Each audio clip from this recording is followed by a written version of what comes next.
The Power of God with Humanity, a Spiritual Journey, Introduction, a Universal Longing.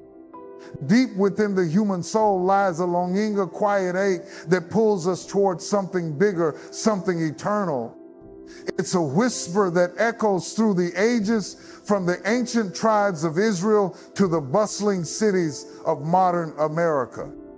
For Christians, that something is God, the Creator, the Sustainer, the one whose power shapes the stars and stirs the hearts of men. This isn't just a story of miracles written in dusty books. It's a living testament to how God's strength moves through humanity, lifting us from despair, guiding us through darkness, and weaving a tapestry of grace across generations. In this journey, we'll explore the power of God through the lens of one man's story, Samuel, a farmer in rural Tennessee, and expand it to see how that same power echoes in Scripture, in the lives of others, and in our world today. April 2025, we'll dig into the Bible's promises, meet other souls touched by divine strength, and reflect on what it means for you ordinary people in an extraordinary relationship with the Almighty. So grab a cup of coffee, settle in, and let's walk this road together. Part 1, Samuel's story, a seed in the storm. Picture Samuel, a man weathered by life, standing alone in his crumbling shack in Tennessee, circa 1925. He wasn't a preacher with a booming voice or a scholar with a library of books. He was a farmer hands, rough from years of toil, heart heavy from loss. His crops had failed under a relentless drought. His wife had slipped away to illness, and his son had left home chasing dreams that didn't include the dusty fields Samuel called home. By all accounts, Samuel was a man in a valley, figuratively and literally surrounded by barren land and a future that looked just as dry. One night, a storm rolled in, fierce and unforgiving. Thunder shook the walls, rain pounded the roof, and Samuel, for the first time in years, dropped to his knees. He wasn't a man of eloquent prayers. His faith had been more habit than fire. But that night, something shifted. Lord, he rasped, voice cracking, if you're real, if you're there, show me. I can't carry this alone anymore. The wind screamed outside, but inside, a stillness settled over him, not a dramatic sign, but a peace that felt like a hand on his shoulder. The next morning, the storm had passed, leaving a damp world behind. Samuel stepped out to his fields, expecting the usual sight of cracked earth. Instead, he saw something impossible, a small patch of green, tender shoots pushing through where nothing had grown for months. It wasn't a lush harvest, just a flicker of life, but to Samuel, it was everything. He didn't hear a voice from the clouds, but he felt a nudge, a quiet urging to keep going. That day, he picked up his hoe, planted seeds he'd nearly given up on, and trusted in something he couldn't see. Weeks passed, and rain returned, not a deluge, but enough to coax life from the soil. His crops grew, modest but steady, and with them, Samuel's spirit bloomed anew. He found not just a harvest, but a life-linear reminder that God's power doesn't always shout. Sometimes it whispers through the smallest signs. Part 2, the biblical foundation, God's strength and weakness. Samuel's story isn't an isolated tale. It's a thread in a larger tapestry woven through Scripture. The Bible is rich with examples of God's power shining brightest in humanity's weakness. Let's dig deeper into a few key passages that illuminate this truth and connect them to Samuel's experience. Psalm 46, 1, a refuge and strength. God is our refuge and strength, an ever-present help in trouble. This verse, nestled in a psalm of trust, paints a picture of a God who doesn't abandon us in the storm, but stands with us through it. For Samuel, that stormy night wasn't just a test of endurance, it was an invitation to lean on a strength beyond his own. The green shoots weren't the miracle was the courage to plant again. Psalm 46 doesn't promise a life without trouble. Storms will come, but it assures us we're never alone in them. 2 Corinthians 12:9, power in weakness. Paul writes, "But he said to me, my grace is sufficient for you, for my power is made perfect in weakness." Paul's thorn in the flesh, whatever it was, left him pleading for relief. Yet God's response was a shift in perspective. Strength isn't about self-sufficiency, it's about surrender. Samuel's knees hitting the floor that night weren't a sign of defeat, but a victory, a moment when human frailty met divine power. In America today, we prize independence, but Paul reminds us that true strength comes when we admit we can't do it all. Matthew 17:20, faith like a mustard seed. Jesus tells his disciples, if you have faith as small as a mustard seed, you can say to this mountain, move from here to there, and it will move. Samuel's faith wasn't grand. He didn't demand a booming miracle, but it was enough. That tiny patch of green was his mustard seed, a spark of trust that grew into a harvest. This verse isn't about literal mountains, though God could move those too. It's about the obstacles in our hearts, doubt, fear, despair that shift when we trust him. Isaiah 40:29-31, renewed strength. He gives strength to the weary and increases the power of the weak.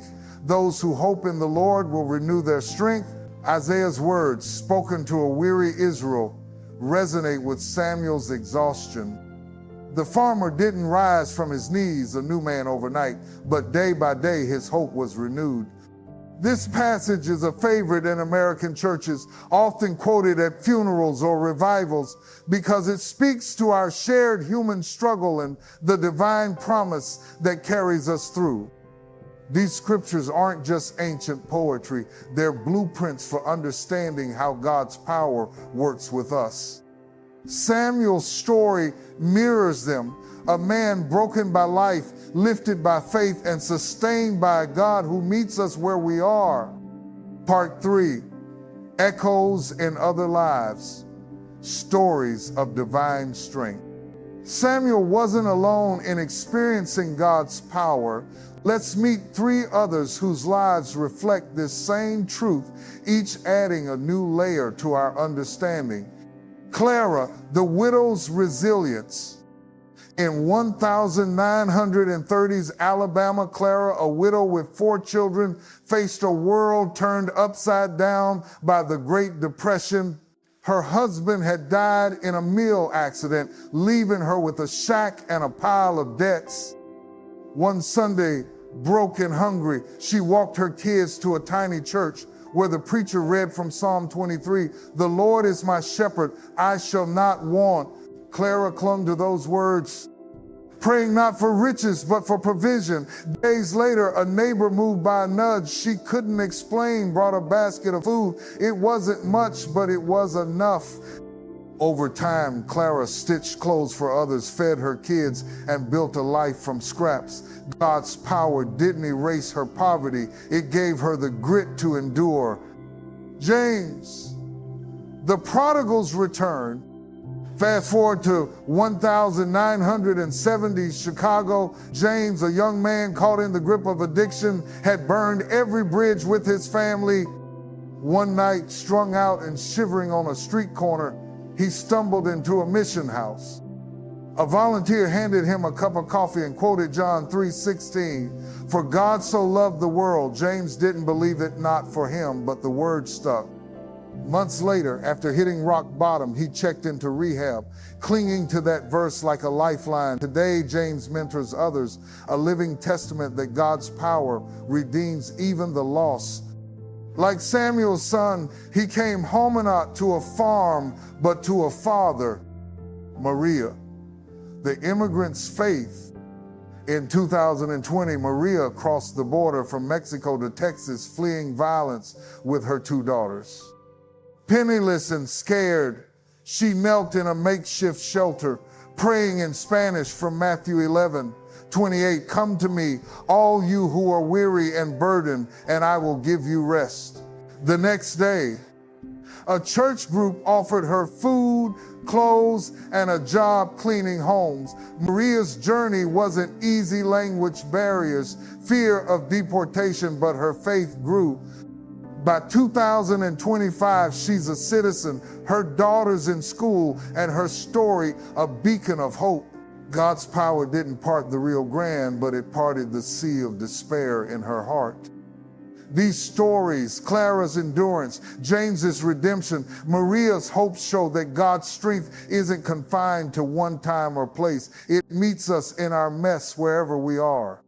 Part 4, the modern echo, God's power in 2025. Today, April 1, 2025, we're not so different from Samuel, Clara, James, or Maria. America faces its own storms, economic uncertainty, political division, natural disasters, yet God's power remains. It's in the churches of Houston rebuilding after floods, the food banks in Detroit feeding the hungry, the quiet prayers of a nurse in a New York hospital. It's in the voices like T.D. Jakes, who preaches, God doesn't waste your pain, he uses it, reaching millions through podcasts and pews. Consider the past year. Wildfires in California, a shaky economy, a nation wrestling with its soul. Yet stories emerge of communities rallying, strangers helping strangers, faith holding firm. In Appalachia, a small church sings Amazing Grace as they rebuild after a tornado. In Atlanta, a single mom finds a job after months of prayer. These aren't headlines, they're whispers of God's presence, as real now as they were for Samuel. Conclusion, a call to see and trust. The power of God with humanity isn't a fairy tale, it's a reality woven through scripture, history, and our lives. Samuel planted in a drought, Clara fed her kids, James found sobriety, Maria built a new life, all because God met them in their weakness. Psalm 46, 2 Corinthians, Matthew, Isaiah, they're not just verses, they're promises fulfilled in every green shoot, every open door. So, where are you today? In a valley? On a mountaintop? God's power isn't about where you stand, it's about who stands with you. Like Samuel, kneel in the storm. Like Clara, trust in the shepherd. Like James, cling to love. Like Maria, rest in him. The harvest may not come tomorrow, but it will come, because with God, it always does.